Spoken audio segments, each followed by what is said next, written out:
একজনে দম সাধন জানতো, বউরে ডাক দিয়া কয় আমি হিন্দু তো, যে আমি মরে গেলে তোমরা কি করবা? কয় কয় ফুলতলা শ্মশান ঘাটে নিয়া এই বাড়ির চন্দন গাছটা কাইটা তারপরে তোমারে দাহ করুন। বেড়ায় তো দমডারে টান দিয়া মরার মতো ভাব ধরে পইরা রইছে, ওডে আর না নড়ে চড়ে না।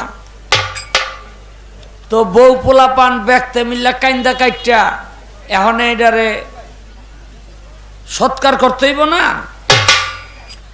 অনে পোলারা কয় মা তুমি তো বাবারে কইছিলাই চন্দন গাছটা কাইটা তারপরে সৎকার করবা, তো তো কাটি।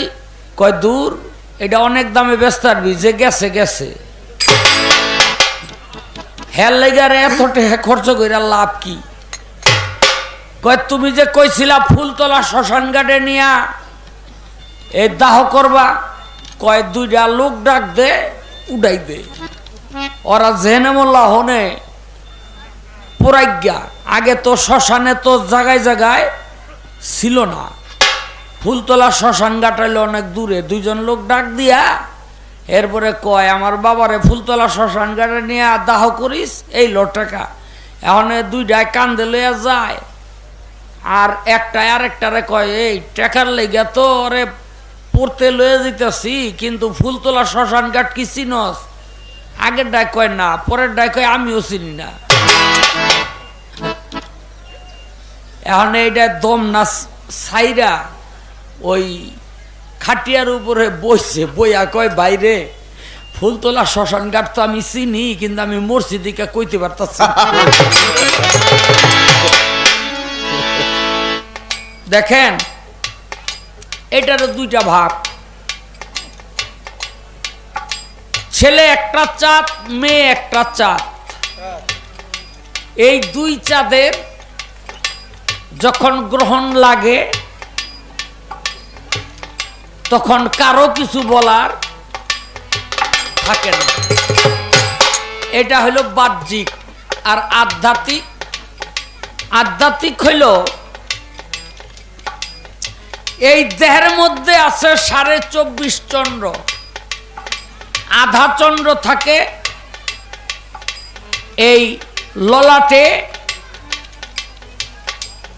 এটা দুইটা হইল জো, একটা আমাবস্যা আর একটা পূর্ণিমা। ডান পাশে যখন চন্দ্র থাকে তখন আমাবস্যায় চাঁদ পড়ে, আর বাম পাশে চন্দ্র গেলে তখন মাফ করবেন, ডান পাশে আসলে পূর্ণিমায় চন্দ্র থাকে, আর বাম পাশে গেলে আমাবস্যার জোটা পায়।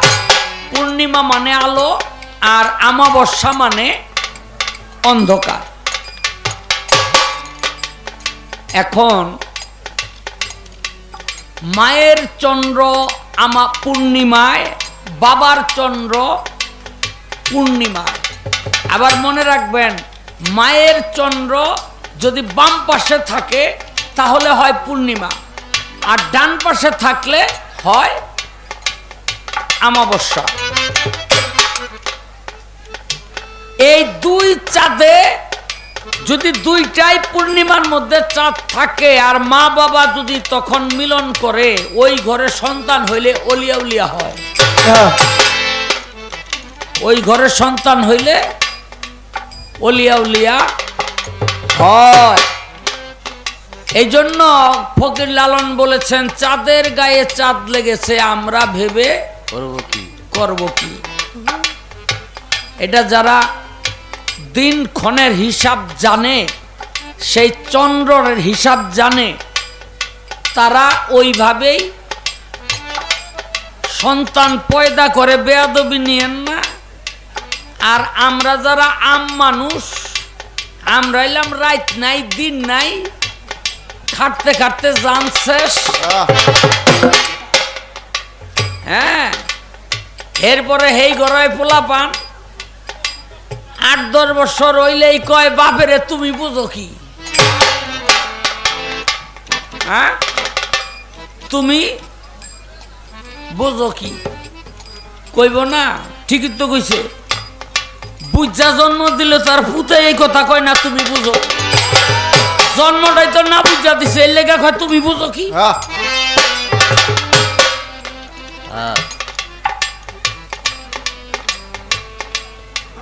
ও ভাই, 6 মাসের এক কন্যা ছিল, 9 মাসে তার গর্ভ হলো। মাতৃ উদরে যখন সন্তান যায়, ভালো করে খেয়াল করে শুনবেন, মাতৃ উদরে যখন, মাতৃ রেহেমে যখন সন্তান যায়, প্রথম মাসে থাকে পানি, দ্বিতীয় মাসে হয় ঘোলা, তৃতীয় মাসে বাঁধে রক্ত মাংসের চাকা, চতুর্থ মাসে হয় মানুষের আকার, 5 মাসে তার ভিতরে আল্লাহ পাক রূহ ফোকেন, 6 মাস হইলে এটা নড়াচড়া আরম্ভ করে দেয়।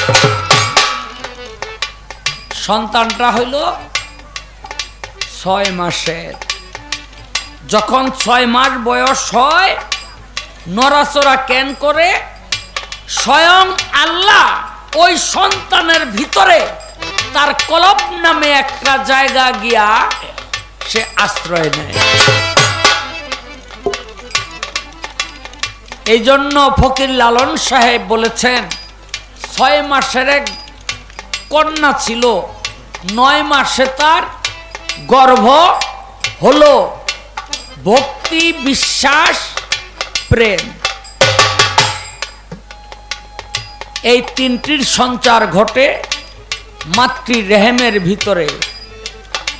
হ্যাঁ, যখন 10 মাস 10 দিন হয়, অর্থাৎ 11 মাসে পরে, তখন ওই মানুষটা পৃথিবীতে আসে। এরপরে হলো ঘর আছে তার দুয়ার নাই, মানুষ আছে বাক্য নাই। যদি বাহ্যিকটা বুঝেন তাইলে কবরের মধ্যে দেখবেন ঘর আছে দুয়ার নাই, বন্ধ থাকে। আর যদি আধ্যাত্মিকে যান তাহলে দেখেন, এই যে মানবের দেহ, এই দেহের মধ্যে 2টা ভাব। একটা হলো আপনার মাতৃ উদরের মধ্যে যে সন্তান থাকে, এটার একটা ঘরের মতো, কিন্তু এটার দুয়ার বন্ধ। কি? এটার দুয়ার বন্ধ, আসার কোনো উপায় নাই। কিন্তু এটার আধ্যাত্মিকতা হইল, মানুষের দেহের মধ্যে যে কলব নামে একটি জায়গা আছে, কলব, এই কলবের মধ্যে স্বয়ং প্রভু বিরাজ করে, কিন্তু তার আহার, নিদ্রা, খাবার দাবার কিছুর দরকার হয় না। আল্লাহ পাক আদমকে বানাইলো, ফেরেশতাগো মাস্টাররা ছিল শয়তান, তখনও শয়তান হয় নাই। তো এই ওস্তাদের কাছে গিয়া কইতাছে, দেখেন তো এটা কি বানাইছে? শয়তান তো নাক দিয়া ভিতরে ঢুকছে, ঢুকিয়া দেহে অন্ধকার। তো এই অন্ধকার দেখা ওই একটু থুতু ফালাই আইলো, থুতু যখন ফালাই আইলো, কিন্তু ফেরেশতাদের কাছে আইসা বলল যে ওইটার ভিতরে ঢুকছিলাম অন্ধকার, আমি ঘৃণা করে একটু থুতু ফালাই আইছি। সবই বুঝলাম, কিন্তু একটা জিনিস বুঝলাম না, একটা মাংস পিণ্ড দেখলাম চাকা এরকম গোলাকার, ওইটার ভিতরে আমি ঢুকতারি নাই। ওইটার ভিতরে কেন পারে নাই? ওইটার নামে কুলবিল মুমিনিন আরশে আল্লাহ। হ্যাঁ, এই ঘর আছে দুয়ার নাই, এই ঘর আছে দুয়ার নাই। এখন এই যে থুথু ফালাই দিল, এখন এই থুথুতে আল্লাহর কাছে কয়, আল্লাহ আমারে এমন জায়গায় ফালাইছে শয়তানে, হ্যাঁ আমার নিজের কাছে তো খারাপ লাগতেছে। আল্লাহ পাক ফেরেশতাকে কইল, তো সাইসা উড়াইয়া এটা একখানে রাখ। এই যে একখানে রাখলো, সেখান থেকে তৈরি হইল গন্ধম গাছ, আবার কোন কোন মতে কয় কুত্তা। কিন্তু এক জায়গা থেকে সবকিছু উঠাইয়া নিলে একেবারে নির্যাসটা কিন্তু থাইকা যায়, সব উঠাইয়া নেওয়া সম্ভব না। কথা ঠিক কিনা?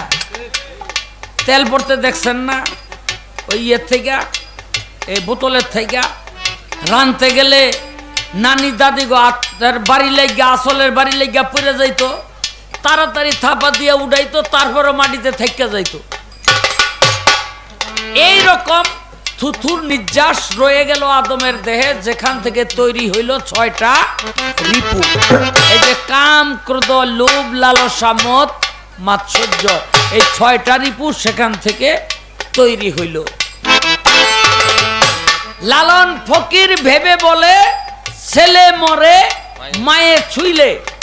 আমার বাবার মস্তকে আমি ছিলাম, আমার মা যদি আমাকে না ছুঁইতো আমার জন্ম হইতো না, আর জন্ম না হইলে আমার মরার প্রশ্নও আসতো না। কথা ঠিক কিনা?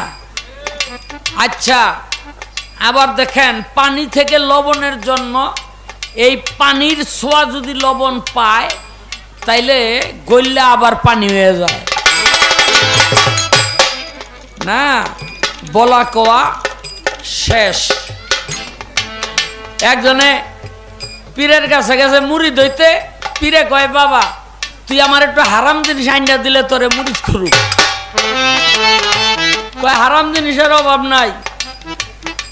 মনে মনে চিন্তা করে, এই পৃথিবীতে শুকর একটা প্রাণী, ওর নাম লইলে বলে 40 দিন পর্যন্ত মুখ হই নাপাক থাকে। টাইনা ধইরা লইয়া যাইতেছে পীরের দরবারে, হারাম পাইছি। শুয়োরে কয়, আল্লাহ আমার জবানটা খুইলা দাও।